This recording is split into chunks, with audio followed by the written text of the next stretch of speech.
Kita memasuki seminar tengah tahun dengan tema hidup dalam Kristus. Dan hari ini kita memasuki subtema yang ketiga. Dimulai dengan kasih Kristus sebagai landasan, lalu di minggu yang lalu kita belajar bagaimana bijak mengasihi diri.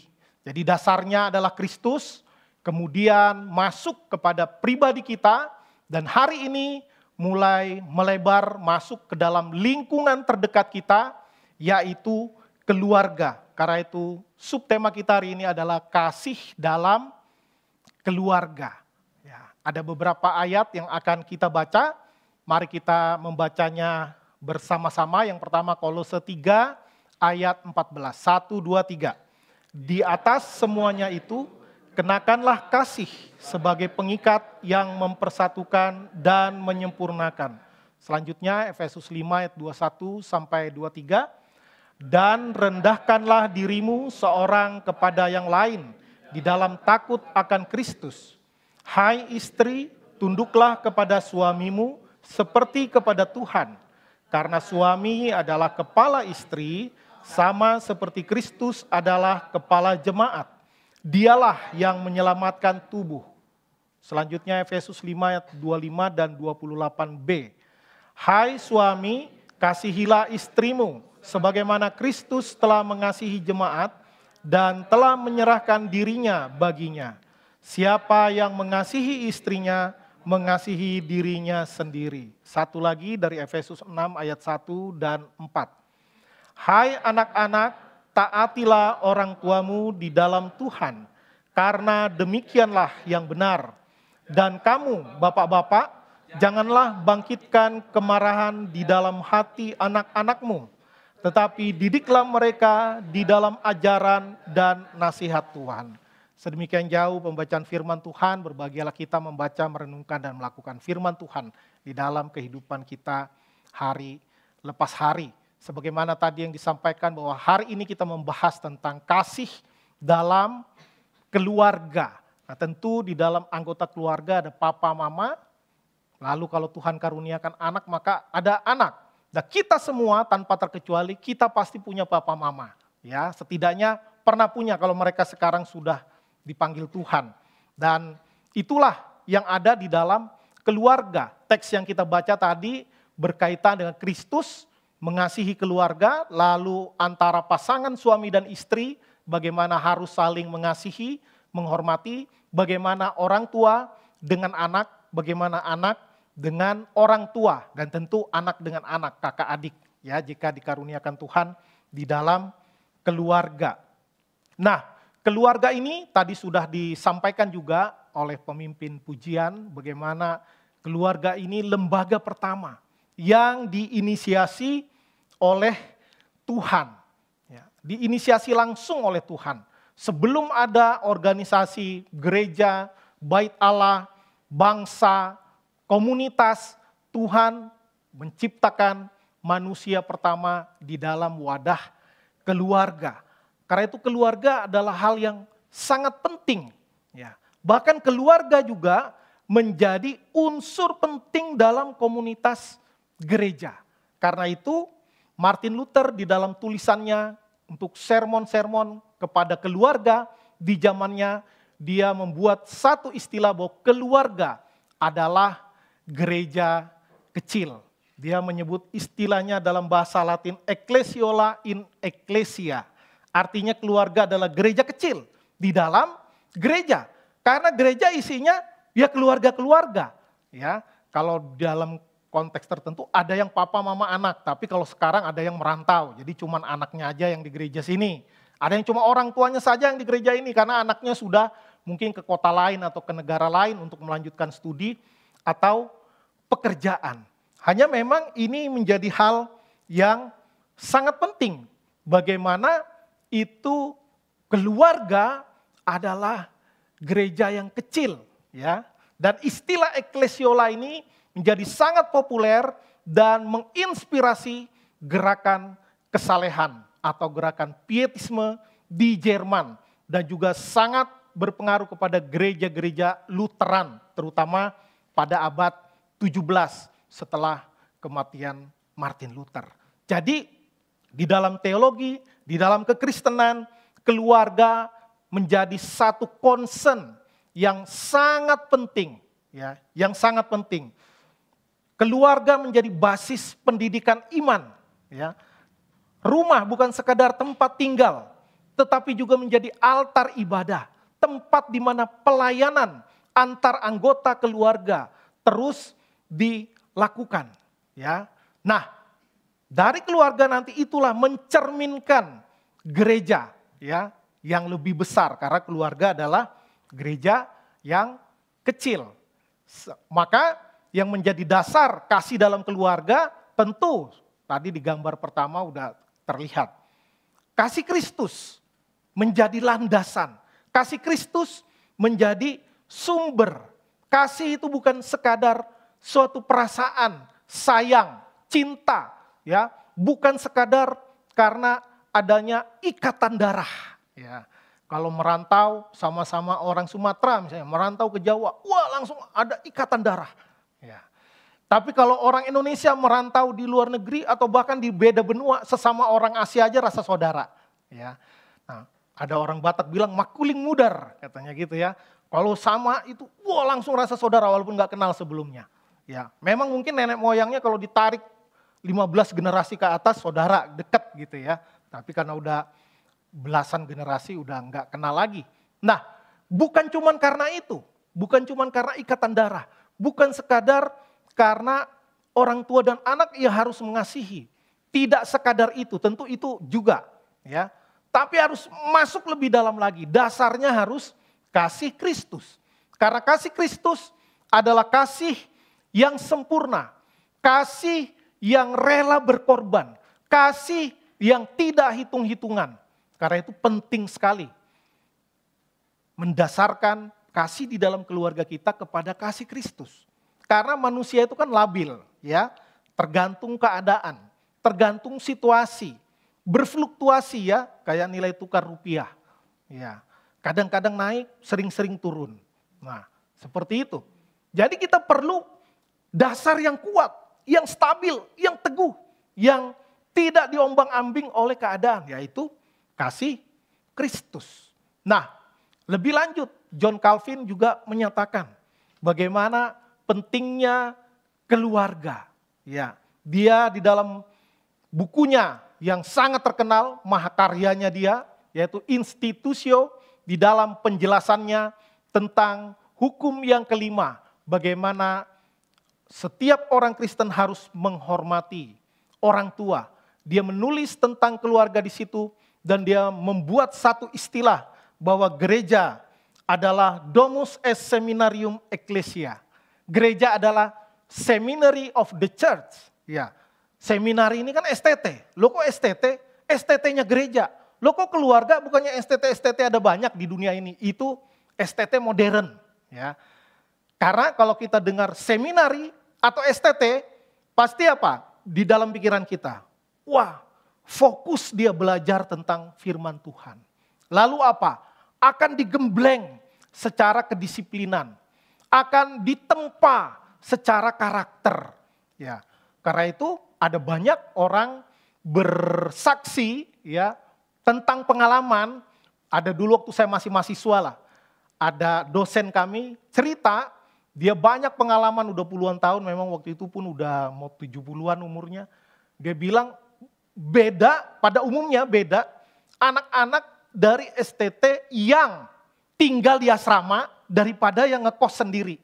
Ya, pada umumnya tapi ya nggak semuanya. Pada umumnya mereka yang dari seminari punya pola yang lebih disiplin, lebih teratur, lebih taat. Ya, kadang-kadang sampai saking taatnya sampai nggak punya pikiran sendiri, ya nunggu aba-aba aja. Nah, begitu.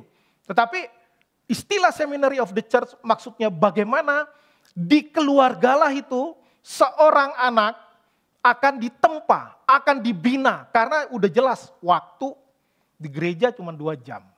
Seminggu sekali lagi. Ya, syukur-syukur ada tambahan ikut ibadah pemuda hari Sabtu. Ya, kalau sempat bisa ikut PA. Tapi berapa jam sih dalam seminggu dibandingkan dengan waktu yang dihabiskan di keluarga. Karena itu di keluarga disitulah tempat ditempa, karena waktunya banyak di situ. Tapi memang zaman sekarang tantangannya jauh lebih kompleks. Ya, kalau dulu orang matahari terbenam, orang udah di rumah semua. Ya, kalau sekarang kadang matahari terbenam, orang mau di jalan, masih di jalan, belum sampai ke rumah. Kalau rapat jam 7 aja, misalnya di gereja susah tuh.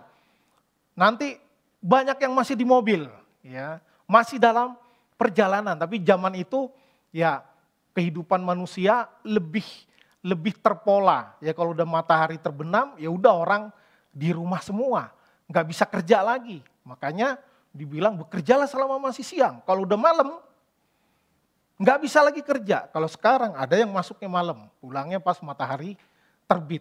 Nah, kembali lagi dia membuat istilah ini seminary of the church. Bagaimana seharusnya di keluarga lah yang paling penting. Nah, ini menjadi satu pengertian yang baik bagi kita. Bagaimana di keluarga kita? Apakah keluarga kita sudah kita kondisikan, ciptakan situasi seperti seminari, di mana ada doa di sana, ada pujian di sana, ada pembahasan firman Tuhan di sana, ada pendidikan karakter yang memadai di sana, ataukah kita tergerus oleh pola di zaman modern ini? Wah, kalau itu urusan yang ini, karena udah pembagian semua ya. Pendidikan, kognisi, sekolah. Rohani, tugas gereja. Tugas guru sekolah minggu. Orang tua tugasnya apa? Ya menghidupi anak, kasih uang jajan, kasih sekolah. Udah, ya. Jadi seperti ada pembagian, ada spesialisasi masing-masing. Padahal sebenarnya di keluarga itulah pusat pendidikan, di keluarga itulah pusat kerohanian, ya. Karena waktu paling banyak di keluarga, ya. Maka penting sekali peran orang tua sebagai pendidik rohani, ya. Menghasilkan generasi-generasi muda, generasi penerus yang hidup takut akan Tuhan. Karena itu tidak bisa tidak orang tua harus jadi teladan di dalam mempraktikkan kasih, ya. Harus jadi teladan. Kalau enggak, ya syukur-syukur kalau anaknya tetap baik. Ya. Karena kalau kita enggak jadi teladan, anak zaman sekarang kritis sekali. Duh, papa mama aja enggak seperti itu kok kami dipaksa-paksa seperti itu. Nah, ini menjadi satu peringatan yang baik bagi kita. Selanjutnya, ini juga teolog yang sangat disegani. Di dalam buku yang dia tulis tahun 1902, The Christian Family. Ya, aslinya tentu dalam bahasa Belanda karena ini Herman Bavinck ini orang Belanda, ya tulisan Belandanya The Christelijke Huisgezin, ya gitu kira-kira bacaannya. Dia di dalam buku ini dia mengatakan satu kalimat yang juga sangat penting. The family is the nursery of both church and society. Bahwa keluarga itu adalah pembibitan gereja maupun masyarakat, ya, maupun masyarakat.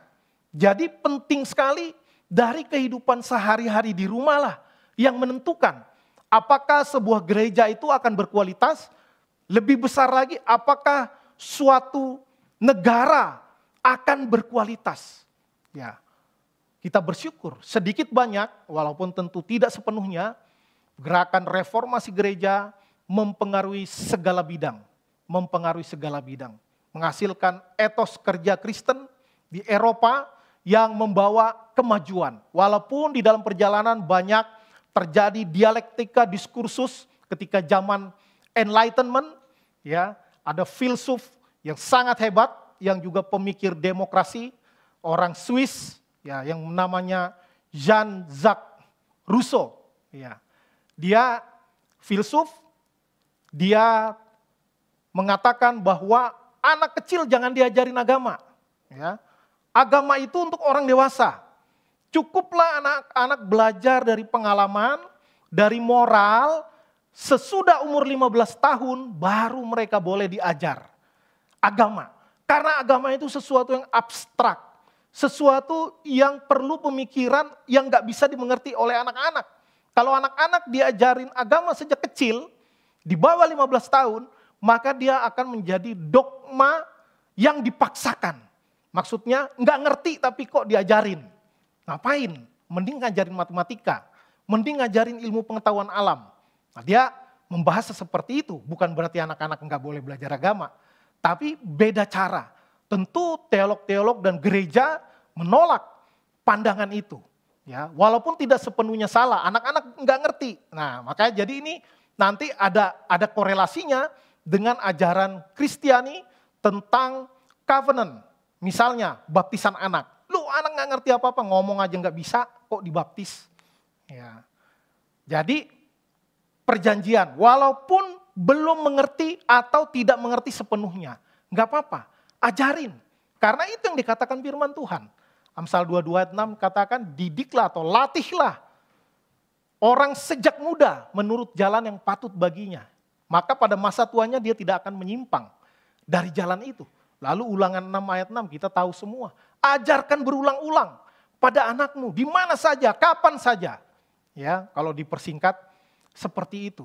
Maka mengajarkan anak sejak dini justru bagi kekristenan kita sedang membangun pondasi. Sehingga nanti ketika dia akan bergaul, akan bertemu dengan konsep-konsep filsafat, dengan konsep-konsep yang mengkritik bahkan menyerang kekristenan, bisa goyang tapi tidak akan tumbang. Kenapa? Karena pondasinya udah ditanam dengan kuat. Ya, saya percaya sekali seperti itu. Karena itu kita bawa anak-anak kita sejak dini, ya, perkenalkan dia dengan firman Tuhan, dengan komunitas Kristiani, dengan sekolah minggu. Supaya apa? Supaya itu menjadi dasar bagi dia. Dan jangan lupa, kita juga terus mengupgrade diri di dalam pengetahuan, di dalam karakter. Supaya apa? Supaya itu yang kita ajarkan terus menerus. Ya, membangun karakter itu lamanya minta ampun. Ya, lamanya minta ampun. Enggak mudah, bertahun-tahun bahkan seumur hidup. Ya, enggak kelar-kelar gitu. Nah, ini butuh upaya yang sangat penting dan penting untuk mempraktikkan sehari-hari di rumah. Ya, dari ayat-ayat yang kita baca tadi setidaknya ada 3 hal yang bisa kita pelajari tentang bentuk kasih di dalam keluarga. Ya. Yang pertama, kasih itu adalah kasih yang mengikat. Ya. Kasih Kristus yang menjadi dasar, lalu itulah yang mengikat semua kualitas karakter Kristiani yang lain. Itulah yang akan menjaga keluarga tetap utuh. Walaupun di dalam keluarga, di dalam gereja, di dalam manapun juga komunitas, pasti ada konflik. Ya, pasti, tidak mungkin tidak. Kalaupun tidak, karena diem aja nggak dibahas. Ya, tapi pasti ada konflik, entah itu besar, entah itu kecil, entah itu dalam hati. Pasti ada, ya, minimal konflik batin. Nah, jadi kasih itulah, kasih Kristuslah itu yang membuat orang bertahan. Ya. Bagaimana dengan kualitas yang lainnya? Semua terkait dengan kasih. Kalau kita tidak ada kasih, kita mengampuni nggak bisa. Nggak bisa. Kalau nggak ada kasih, generosity, kemurah hatian juga nggak bisa. Itu semua harus dilandaskan kasih. Supaya dia mengikat, dia menyempurnakan, dan dia memurnikan motivasi. Ya. Ada orang memberi kalau kelihatan. Ya. Orang harus tahu semua kalau dia memberi. Misalnya, ya, kalau nggak ada yang tahu dia nggak mau memberi. Ada yang begitu. Ya. Tapi kalau didasarkan pada kasih Kristus yang mengikat dan menyempurnakan, maka semua kualitas buah roh dengan berbagai-bagai rasanya itu akan disempurnakan oleh kasih. Ya. Yang kedua, kasih yang rela berkorban. Tundukkanlah dirimu satu sama lain. Ini tadi sebelum ayat sambungannya, hai istri, tunduklah pada suamimu. Hormatilah suamimu. Hai suami, kasihilah istrimu. Ini diawali dengan ayat, tundukkanlah dirimu satu sama lain dalam takut akan Kristus. Maka mesti ada kerendahan hati di dalam keluarga. Rendah hati bukan berarti tidak pernah tidak setuju misalnya. Atau apapun dibilang iya aja, enggak gitu juga. Ya, itu namanya pasif. Ya, pasif. Tetapi di dalam kerendahan hati, orang bisa menyatakan pendapat, bahkan boleh berbeda pendapat. Ya. tanpa harus jadi lawan kalau beda pendapat. Kan nggak begitu. Ya, nggak begitu. Maka dan tentu sebagaimana banyak orang tua, kasih itu pasti rela berkorban. Rela berkorban itu juga melambangkan kerendahan hati yang luar biasa. Karena kita semua punya keinginan, kita semua punya harapan, ya, punya ambisi. Semua orang punya. Tetapi misalnya ketika sudah berkeluarga, ada hal-hal lain yang menjadi pertimbangan. Ya. Wah, saya harus mulai bisa bagi waktu untuk pasangan, untuk anak, untuk orang tua. Kalau orang tua tinggal dengan kita atau kita tinggal dengan orang tua, maka pasti ada bagian-bagian yang harus dikorbankan untuk menciptakan keseimbangan. Nah, ini hal yang sangat penting.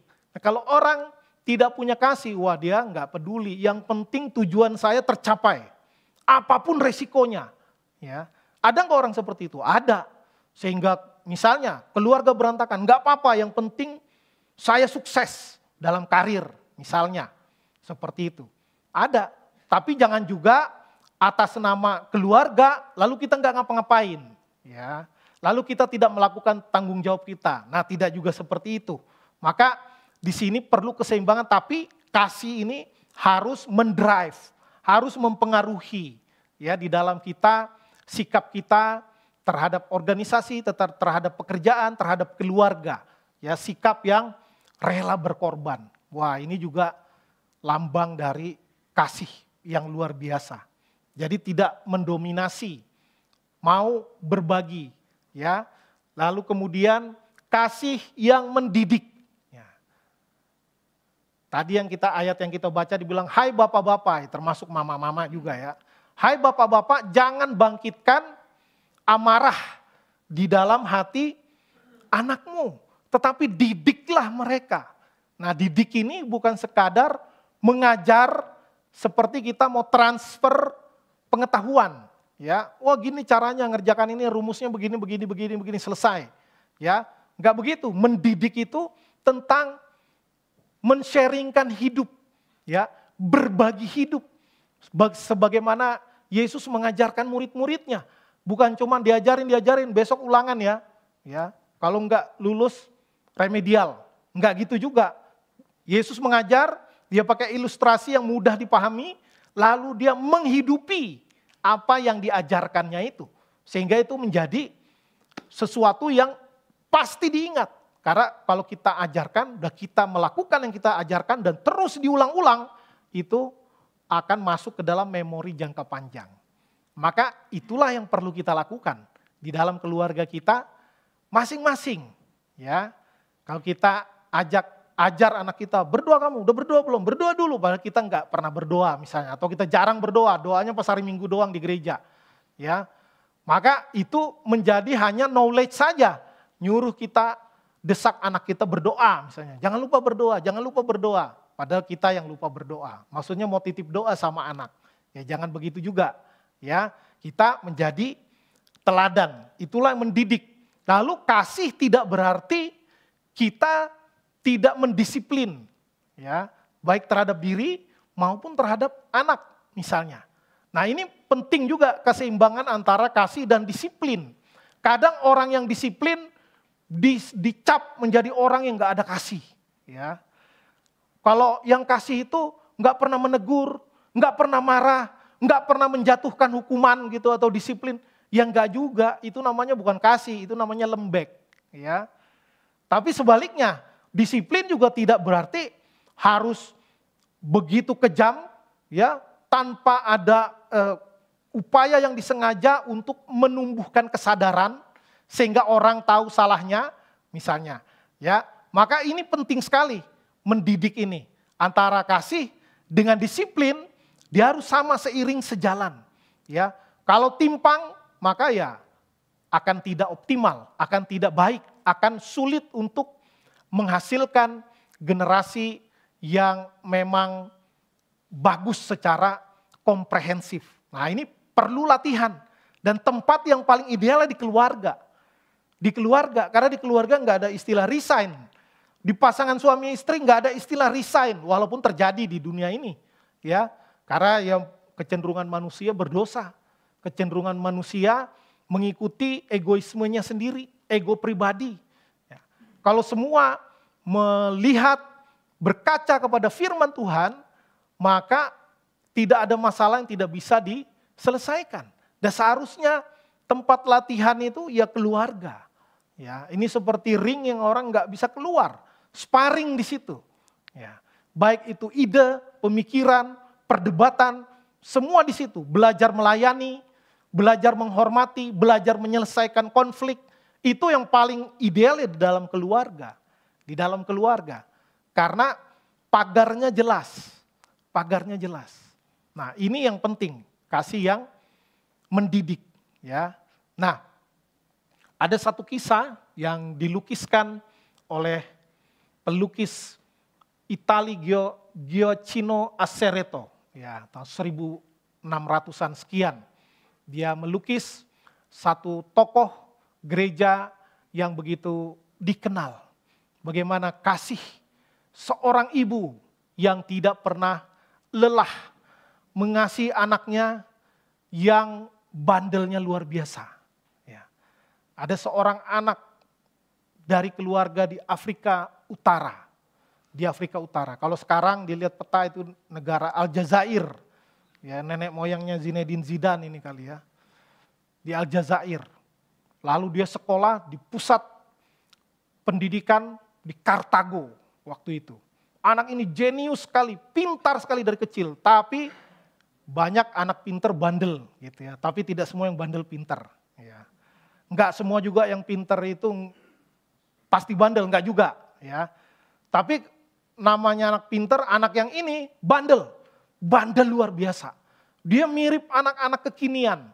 Ya, senengnya mengentertain diri sendiri. Anak muda mah bebas ya. Kehidupannya enggak karu-karuan. Bahkan dia punya kelemahan juga di dalam hubungan dengan lawan jenis. Dia punya anak di luar nikah. Ya, punya anak di luar nikah.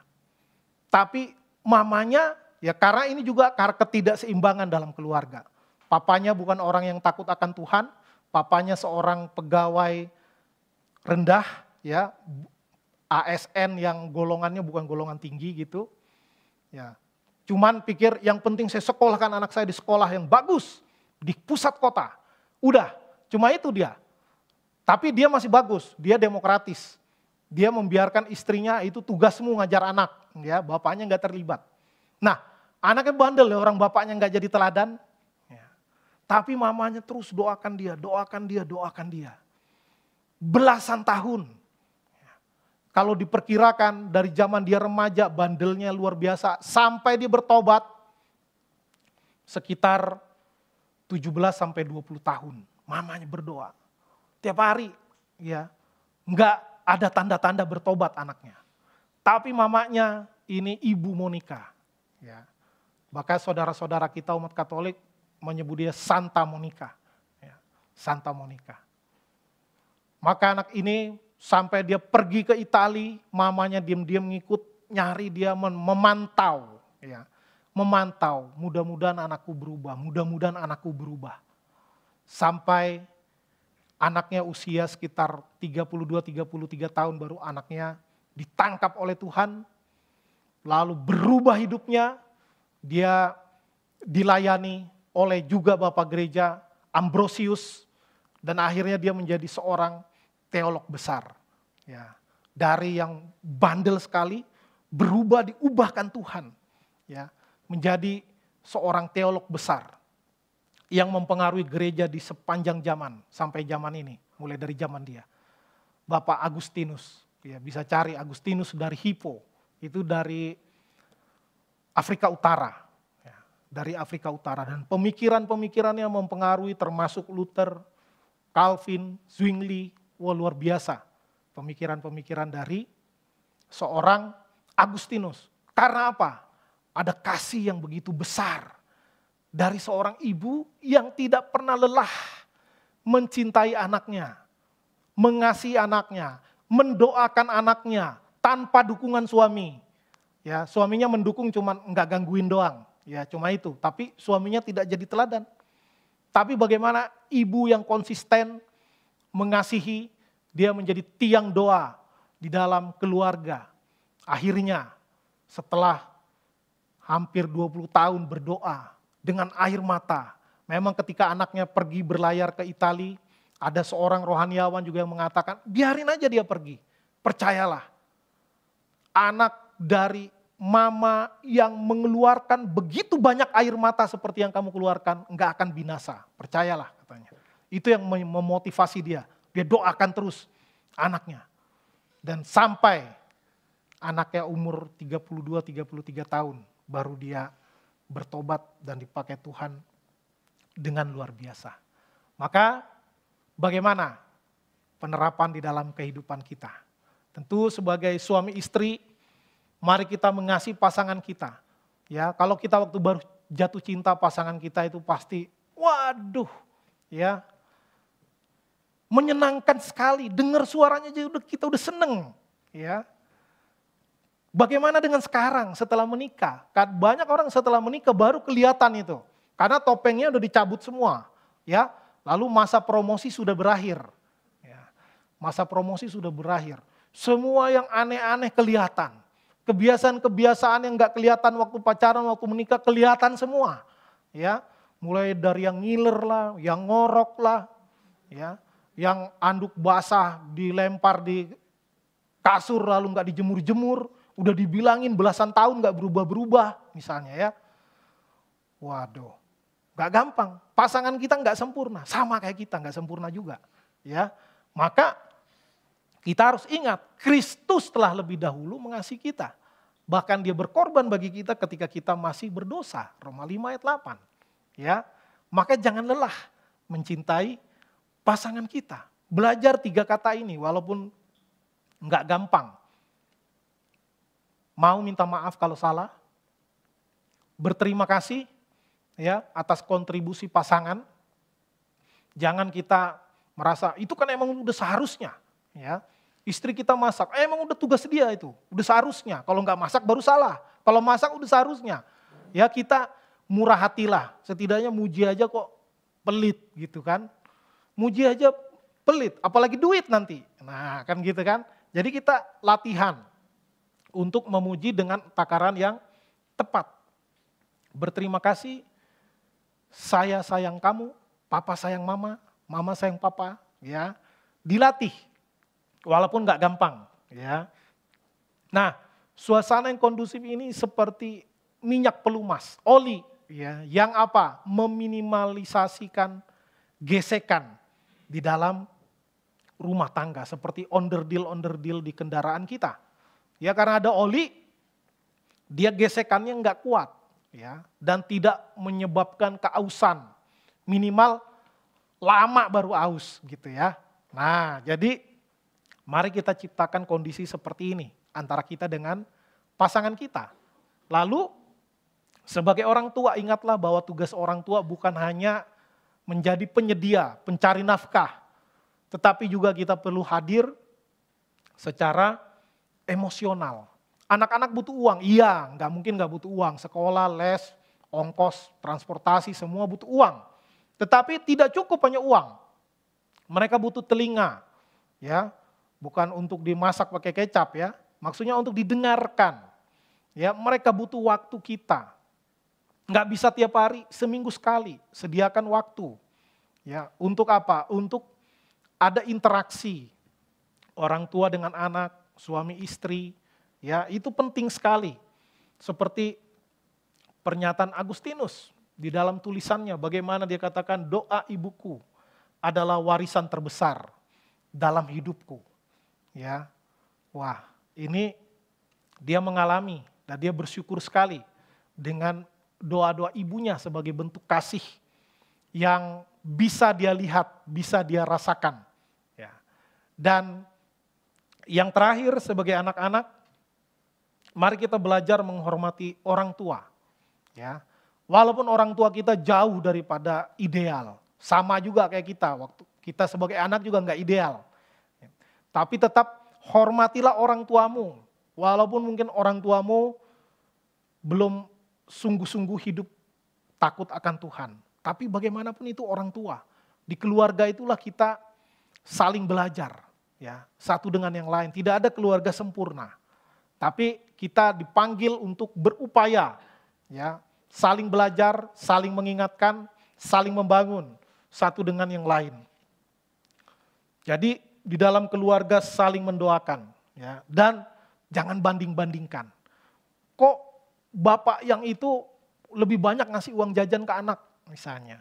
Atau kita sebagai orang tua, kok kamu kena hukum terus di sekolah nggak kayak anak si itu. Wah, jangan banding-bandingkan. Setiap orang, setiap keluarga unik pada dirinya sendiri. Ya, masing-masing punya kelebihan, masing-masing punya kekurangan. Tetaplah jadikan kasih Kristus sebagai pedoman dan teruslah berubah, teruslah berkembang secara progresif sehingga kehidupan kita semakin hari semakin baik, ya. Nah, ketika keluarga kita, diri kita lalu mengalir ke keluarga kita dipenuhi oleh kasih Kristus, barulah nanti itu akan mengalir keluar kepada komunitas dan bahkan kepada dunia. Itulah yang akan dibahas 1